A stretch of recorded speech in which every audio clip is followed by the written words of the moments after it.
बहुत दिन पहले की बात है। गोपाल नाम का लड़का एक दिन समुद्री जहाज से कहीं जाने के लिए बैठा और कुछ दूर जाने पर बहुत भयानक समुद्र दुर्घटना से बच गया और वो तैरते हुए एक छोटे से टापू पर पहुंच गया, जो कि वह टापू एकदम निर्जन और सुनसान पड़ा था और वो सुनसान टापू को देख बहुत रोया। फिर उसने आसमान की और देख उसने भगवान से शिकायत की, अगर मुझे ऐसे ही निर्जन और सुनसान टापू पे भेजना था तो मुझे बचाया ही क्यों? उसी जहाज में मार देते तो अच्छा ही होता। फिर वो थक हार कर अब वो अपनी जिंदगी बचाने के लिए संघर्ष करने लगा।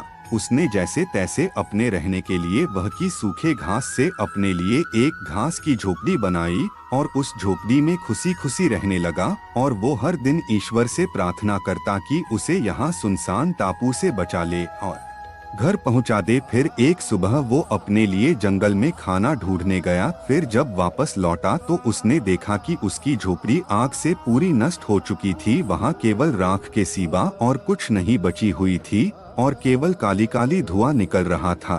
फिर वो अपने झोपड़ी को जला देख बहुत रोया और उसने भगवान से कहा, आप मेरे साथ ऐसा कैसे कर सकते हो? बचा नहीं सकते तो कम से कम मुझे इस टापू में चैन से तो रहने दो। ऐसे ही रोते हुए उसको नींद आ गई और वो बिना खाए ही सो गया।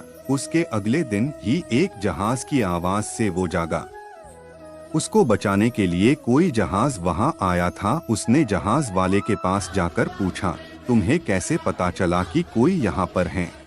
तो जहाज वाले ने जवाब दिया, हम इधर से गुजर रहे थे तो हमने तुम्हारे काले धुएं का सिग्नल देखा और हम यहाँ अपनी जहाज लेकर आ गए। और इस तरह से गोपाल खुशी खुशी अपने घर चला गया।